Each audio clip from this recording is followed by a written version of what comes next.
Hello guys, welcome back to the SMRG channel. I hope you enjoyed the last video I made, which was the iPhone 17 versus 16 versus 15.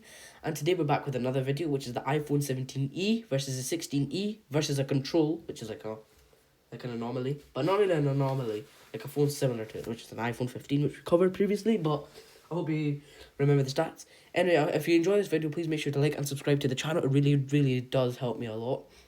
And it gives me that kind of like dedication boost to do much more videos. So I hope you really do like the video. And let's get started.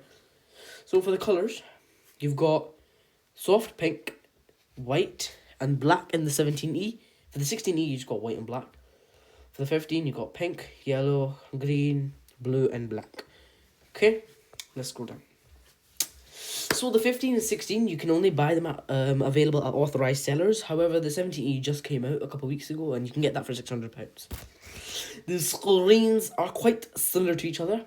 They all have Super Retina XDR displays, all have aluminum frames. However, the 16E and 17E all have action buttons, whereas the 15 only has ring/silent button. And the 16E, 17E still do not have dynamic islands, whereas the 15 does. The ceramic shield on the 17E is a 2 front, 3 times better scratch resistance, and they all have water resistance to a depth of 6 meters for up to 30 minutes. The other ones only have ceramic shield.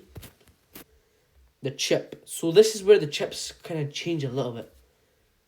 The iPhone 17E has not really brand new, but has a really good chip, decent chip I would say. The A19 chip is a 6-core CPU like the rest of them, but it's a 4-core GPU with neural accelerators. It is a 16-core neural engine, hardware accelerated ray tracing. The exact same on the 16E, however the 16E doesn't have neural accelerators. The A16 Bionic chip for the 15 is 6-core CPU, 5-core GPU, and a 16-core neural engine without any ray tracing. The 17E and the 16E both have 26 hours of video playback, and the 15 only has 20 hours. And the front cameras are all 12 megapixel true depth cameras, and you can do tap to zoom. And this is where it gets different. The back cameras are a bit different to each other, but we'll go over them quite slowly. So the 15. The 15 has a dual camera system, a 48 megapixel main and an ultra wide. There's a super high resolution photos, which are 24 megapixel and a 48 megapixel. It's got next generation portraits, focus, and depth control. And it's got a Dolby Vision of up to 4K at 60 FPS with photographic styles, 0.5, 1, and 2 times optical zooms. Oh, still got the cold, guys. Well, to be fair, I am probably recording this the same day as I recorded the other video, probably just at a different time, a couple hours difference. But I still got the cold, guys, don't worry. And will do, buddy, please help me. But yeah, the 16E has a 2-in-1 camera system with a 48 megapixel fusion main, super high resolution photos, 24 megapixel and 48. And it's got portrait mode with depth control, Dolby Vision of up to 4K at 60 FPS with photographic styles, but it's only got 1 and 2 times optical zooms, where that's the same as the 17E. The only difference between the 16E and 17E is that 17E's got next generation portraits with focus and depth control, and it's got a 48 megapixel fusion camera system with a 48 megapixel fusion main, with the same optical zooms. So the 17E, 16E both support Apple Intelligence, however the 15 doesn't, which is quite sad, but I mean, it is what it is. They all have emergency SOS via satellite, crash detection, roadside assistance, and they all support USB-C. They all support MagSafe charging, except from the 16E. The 16E only had a Qi wireless charging of up to 7.5 watts, but the 15 had a MagSafe wireless charging up to 15 watts with 20 watt adapter or higher, compatible with MagSafe cases, wallets, etc. The 17E is exact same, 15 watts MagSafe and 20 watt adapter, exact same, compatible with all the cases and etc. So look at the storage. It's the exact same as the previous video that I made. It's the exact same storage options. However, the 17E starts from 256 gigabytes, which is actually reasonable. And the screens, I'll just get you to pause for a couple of seconds. You can have a little look at the display.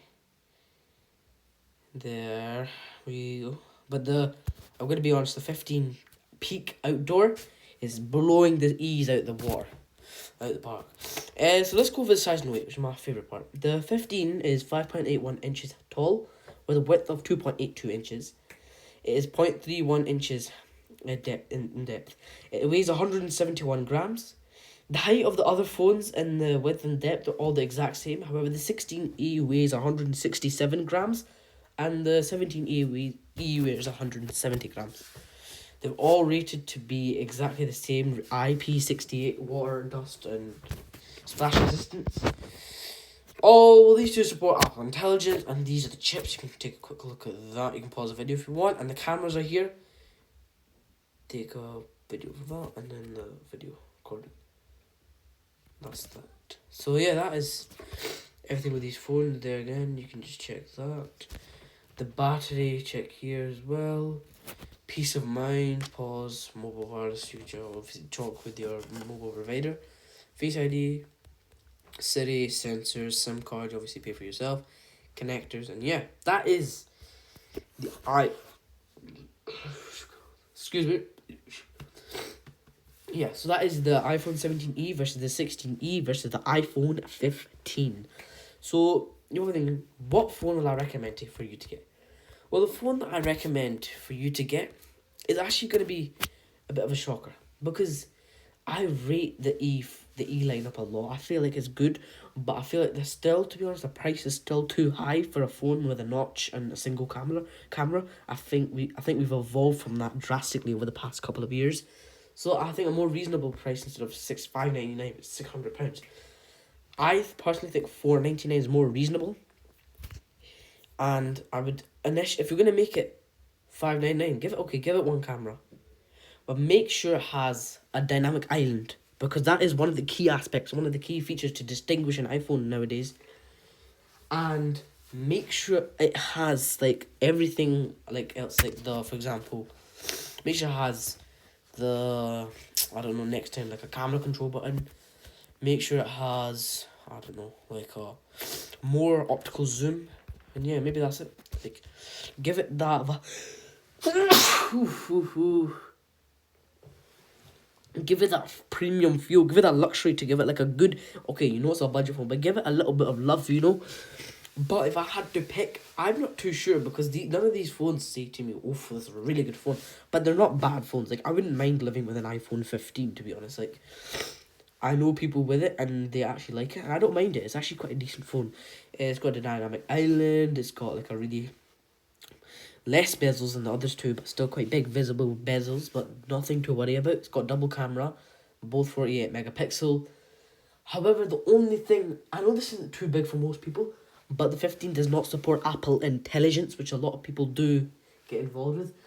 And so I think, personally, the winner here, for me, in terms of raw power and strength, I've not checked this multi-core and single-core yet, but I don't know. I think this is a video where I'm not going to decide. I want to see what you guys think in the comments.